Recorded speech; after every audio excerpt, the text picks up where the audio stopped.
Video में हम लोग 8 क्वेश्चन लघु उत्तरीय कर चुके थे। लघु उत्तरीय के 8 क्वेश्चन कर चुके थे। आज 9, 10, 11, 12, 13, 14, 15 तक हम लोग लघु उत्तरीय का पूरा कंप्लीट इस वीडियो में करेंगे। पहला आज का 9वां नंबर क्वेश्चन है, संघनन क्या है? गैस का संघनन कैसे किया जाता है? संघनन क्या है और गैस का संघनन कैसे किया जाता है, ये देखते हैं। इसका आंसर बुक में ही है, हम आप लोगों को दिखा देते हैं, लिख लीजिएगा, ठीक ना। पेज नंबर 10 में गैसों का संघनन है, वही लिखना है। पदार्थ के गैसीय रूप, गैस का रूप का द्रव में परिवर्तित हो जाना, गैस का द्रव में परिवर्तित हो जाना संघनन कहलाता है, ठीक है। इसके बाद गैस पर दाब बढ़ाकर लिखना है, प्रवर्तित की हो जाती है तक, प्रवर्तित हो जाती है तक लिखना है, ठीक है। ये होगा आपका 9 नंबर का आंसर। उसके बाद है वाष्पन, 10 नंबर। वाष्पन और क्वथन में क्या अंतर है? इसका भी आंसर बुक में दिया हुआ है, हम आप लोग को दिखा दे रहे हैं, वहां से लिख लीजिएगा।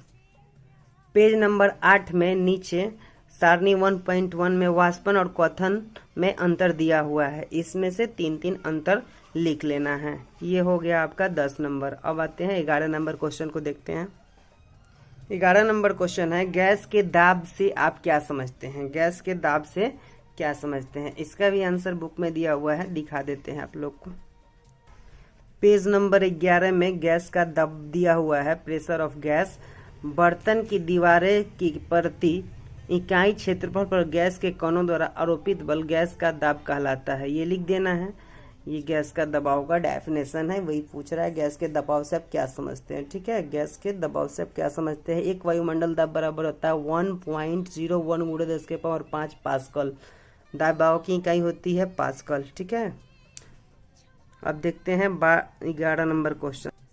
अब 12 नंबर क्वेश्चन है, ठोस पदार्थ की प्रवृत्ति, ठोस पदार्थ की आकृति और आयतन निश्चित क्यों होते हैं?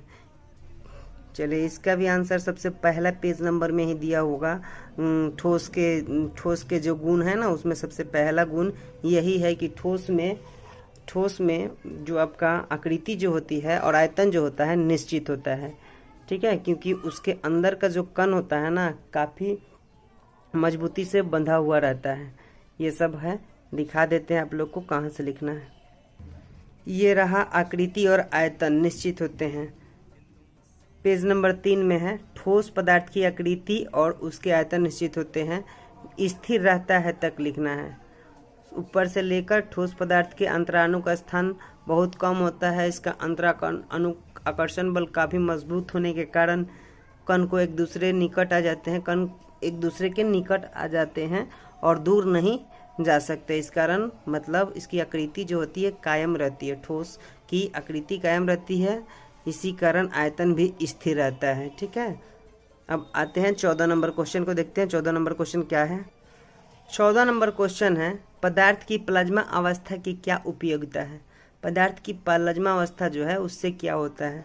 चलिए, इसका भी आंसर दिया हुआ है, हम दिखा देते हैं आपको, बुक में ही है इसका भी आंसर। पदार्थ की प्लाज्मा अवस्था जो है चौथी अवस्था, पदार्थ की चौथी अवस्था को प्लाज्मा अवस्था कहा जाता है। इसकी उपयोगिता यहाँ पे लिखा हुआ है, इसमें यहाँ तक लिखना है, ठीक है। पदार्थ की प्लाज्मा अवस्था से लेकर और गैस के प्रकृति पर निर्भर करता है, यहाँ तक लिख लेंगे तो क्लियर हो जाएगा, ठीक है। अब देखते हैं 15 नंबर क्वेश्चन। 15 नंबर क्वेश्चन है, निम्नलिखित के लिए कारण बताएं। गर्म पके हुए खाद्य पदार्थ की गंध का एहसास हमें कुछ दूर से ही हो जाता है। मतलब गर्म जो भोजन होता है ना, उसका गंध का एहसास जो होता है वो दूर से ही हो जाता है, किंतु ठंडा के लिए करीब जाना पड़ता है, ठंडा के लिए करीब जाना पड़ता है। क्यों? क्योंकि देखिए, क्योंकि इसमें लिखना है, कारण लिखना है तो कारण अपने से भी लिख सकते हैं। कारण इसलिए क्योंकि गर्म करने से किसी भी वस्तु का, कोई भी पदार्थ हो, उसके कण जो होते हैं गतिशील हो जाते हैं, गतिशील होकर फैलने लगते हैं, तो फैलने लगेगा तो दूर तक सुगंध देगा। तो यही लिख सकते हैं कि गर्म करने पर उसके अंदर का कण गति करने लगती है और फैलने लगती है, जिसके कारण गर्म भोजन जो होता है दूर तक गंध चली जाती है और ठंडे भोजन के लिए नज़दीक जाना पड़ता है, तब गंध आती है।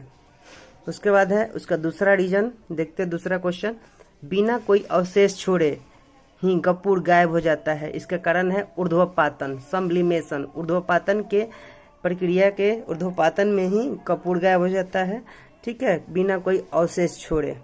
इसका एग्जाम्पल लिख सकते हैं, इसका मतलब लिख सकते हैं ऊर्ध्वपातन के कारण, ठीक है, ऊर्ध्वपातन के कारण। ऊर्ध्वपातन की जो प्रक्रिया होती है उसमें जो भी वस्तु ऊर्ध्वपातन में होता है वो कोई भी अवशेष नहीं छोड़ता है। जैसे में एक कपूर हो जाता है, नेफ्थलीन हो जाता है, ये सब हो जाता है। तीसरा नंबर क्वेश्चन है, बर्तन की दीवार पर गैस का दाब आरोपित करता है, क्यों? क्योंकि गैस के अंदर के जो कण होते हैं दीवार पे बल लगाते रहते हैं। गैस के अंदर के कण जो होते हैं वो दीवार पे, गैस के जो दीवार होते हैं उस पे दीवार पे बल लगाते हैं, इसलिए गैस के दाब जो होता है आरोपित करता है।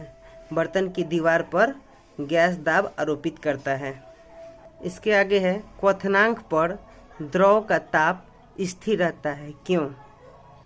क्योंकि जल को जब गर्म किया जाता है तो पूरी तरह से पूरा जल नहीं जलता है, कुछ जल ही जलता है, जिसके कारण क्वथनांक पर द्रव का ताप स्थिर रहता है।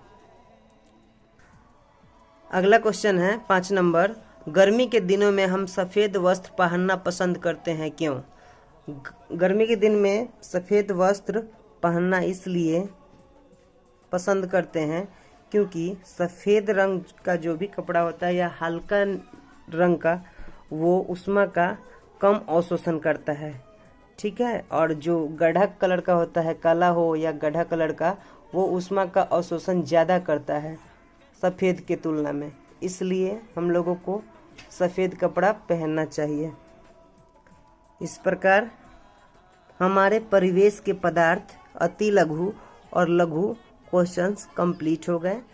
अपने अपने कॉपी में कर लीजिए।